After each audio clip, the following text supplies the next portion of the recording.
We are the largest private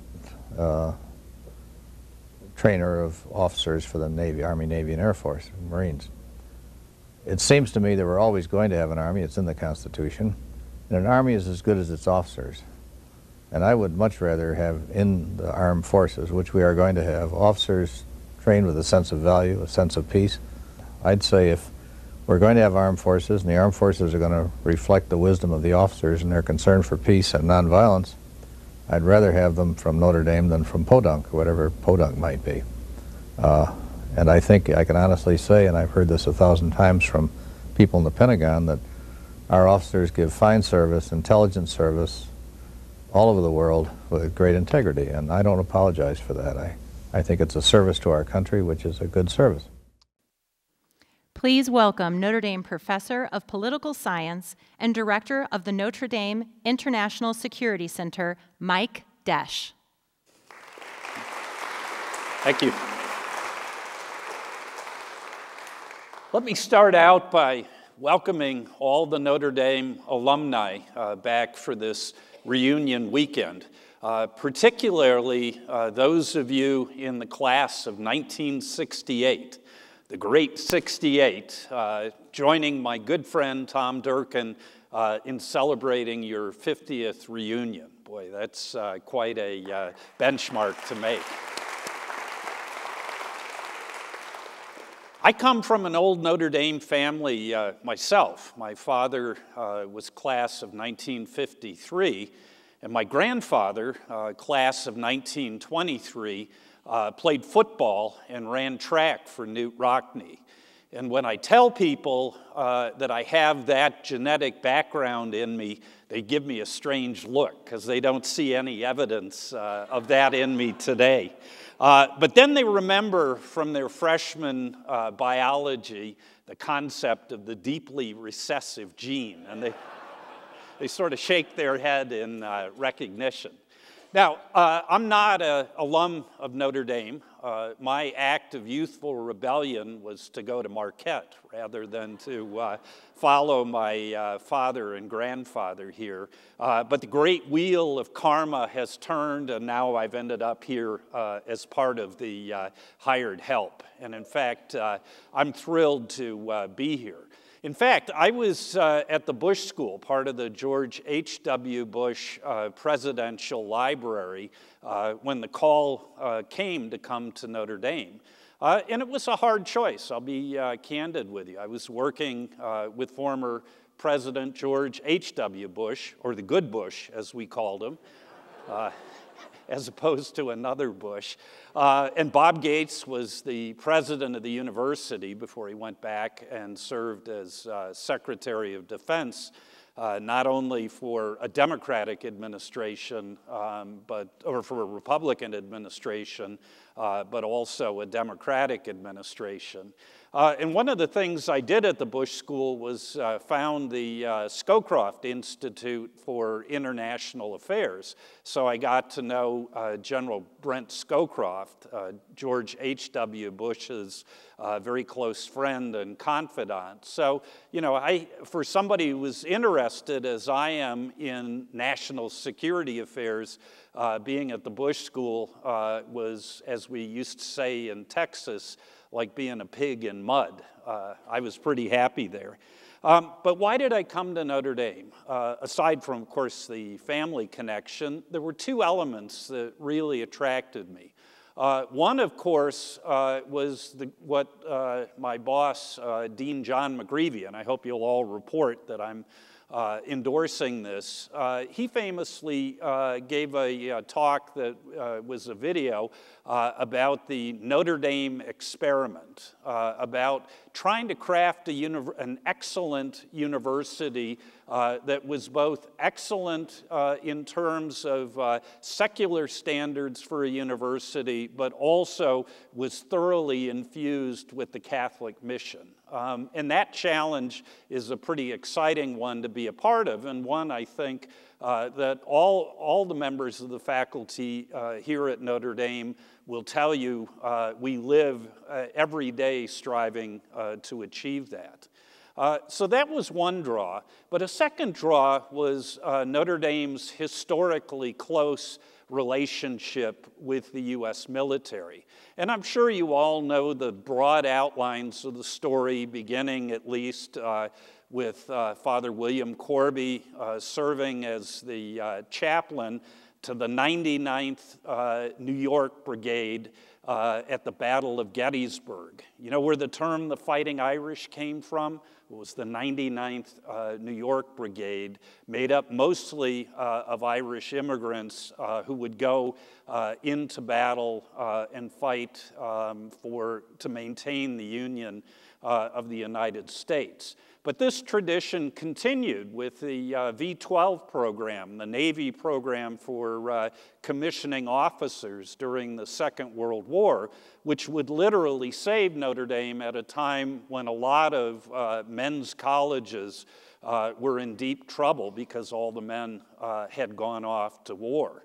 And culminating in the fact that during the Vietnam War, a war that tore our country apart politically, almost alone among elite universities, Notre Dame did not consider abolishing its strong ROTC program on campus. And in fact, as Scott Appleby mentioned in his remarks, Notre Dame has one of the largest ROTC programs at any private university, covering all three of the services, Army, Navy, and Air Force.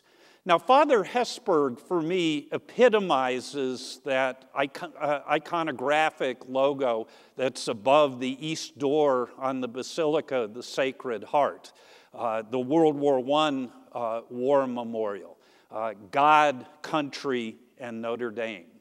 And think about it. Father Hesburgh was ordained a priest at the beginning of the Second World War. And according to his autobiography, what he wanted to do was serve as a Navy chaplain.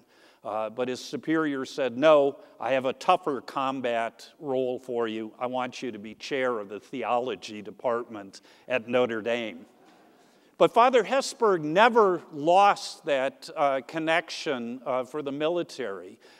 You know undoubtedly that after the war, a lot of the young men who would have been in college during the war came back to Notre Dame as married veterans. And Father Hesburgh saw as an integral part of his ministry serving as chaplain to Vetville, the veterans' housing that stood just north of where the Hesburgh Library is today. And what's interesting about Father Hesburgh, and a number of people who'll be speaking today will touch on this theme of his ongoing commitment to both peace and maintaining strong commitments with the U.S. military. So Father Hesburgh, as both Scott and George had mentioned, was really the founding force behind the establishment of the Kroc Institute for International Peace Studies. And that's one of his major, but many legacies that you see on campus today. But at the same time that Father Hesburgh was advancing Catholic social teaching and a commitment to peace, he was also deeply engaged with the U.S. military. And he would recount stories of, for example, celebrating Mass on a nuclear submarine underway from San Diego to Pearl Harbor, where there's the famous story about Father Hesburgh doing a favor for President Jimmy Carter and then coming to him afterwards and saying, Father, I'm so grateful to you, what can I do for you? And Father Hesburgh had something he wanted President Carter to do for him.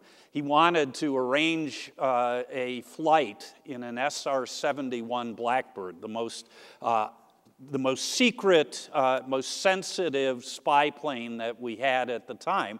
I met with Father Hesburgh in his office a year or so after I got here, and he had many mementos of his time working with the troops, but the space helmet that he had to wear with the pressure suit during that SR-71 flight was one of his proudest mementos of the U.S. military. And so the idea that Notre Dame and the military were inextricably linked, and peace and military service were not mutually incompatible is a really important legacy of Notre Dame, and one that I found personally quite attractive. I started out early in my career not being sure if I wanted to pursue a career in government or to become an academic. And for a few years early on, I worked in Washington, I worked on the Hill a couple of times, and I worked in the intelligence community.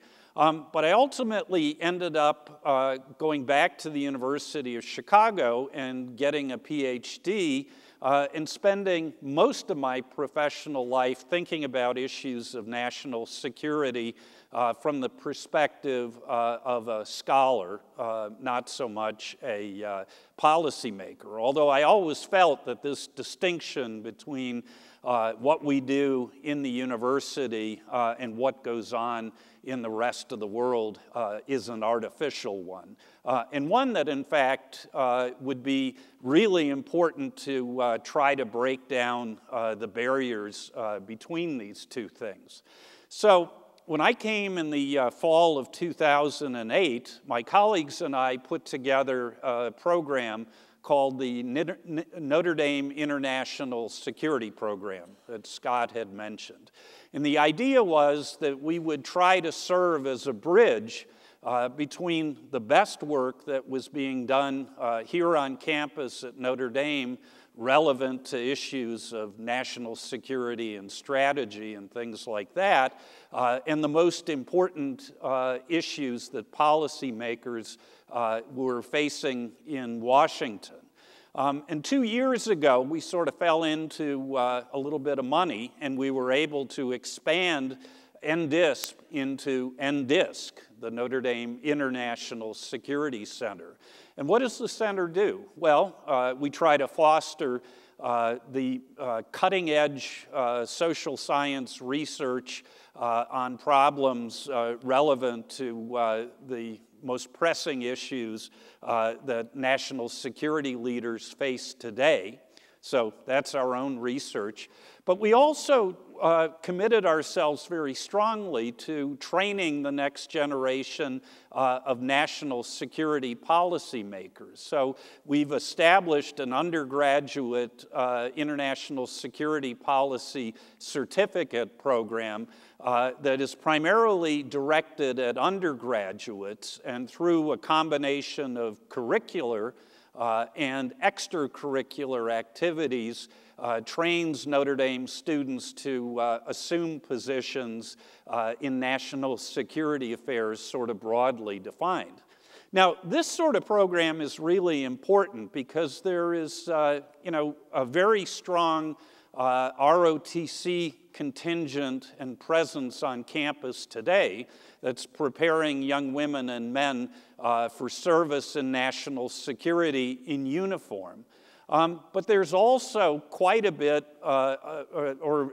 many positions in government which are filled by civilians.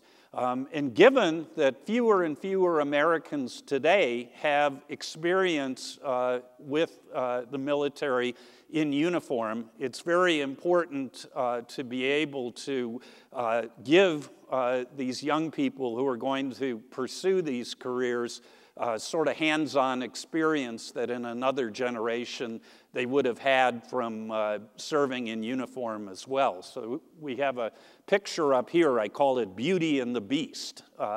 It's a young woman who's a student in our program who went on NDISC's spring break trip last year to the Marine Air Ground Combat Center at 29 Palms in California. And it's that sort of opportunity to not only study in class and in coursework national security issues, but also to get out to meet the troops, spend time with them in the field, learn the craft that provides them with the sort of expertise that they're going to need to assume the positions that Notre Dame women and men will take in government and in other areas of international security.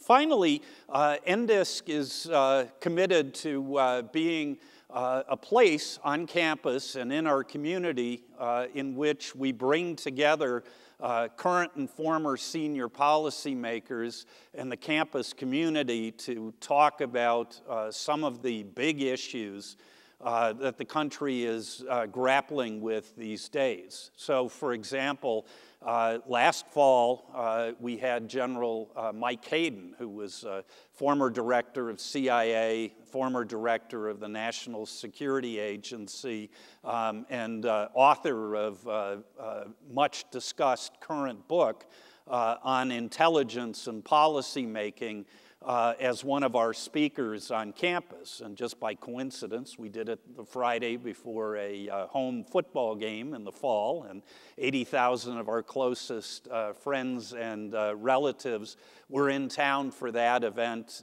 anyhow, so we had a terrific turnout. A couple of years back, we had General Martin Dempsey, who was then chairman of the Joint Chiefs of Staff, the top military advisor to the president and the Civilian National Command Authority, gave a very well-attended lecture on campus as well. We do work with various elements of the U.S. government and the intelligence community to provide an outside civilian perspective on the issues that our country faces. We want to be a voice for a broader perspective on the big policy issues that we're engaging today. So Father Hesburgh said in that video vignette at the beginning of my talk that Notre Dame has sought to provide good service by its close links with the U.S. military. And we, my colleagues and I in NDISC, feel that we're continuing that tradition of good service for Notre Dame through fostering discussion, education, debate, and experiential learning in the area of national security. So let me again welcome you back to your alma mater. It's a great weekend. Dolly Duffy and her colleagues in the alumni office always get perfect weather for this weekend. So enjoy the weekend, and thank you for all that you do for Notre Dame.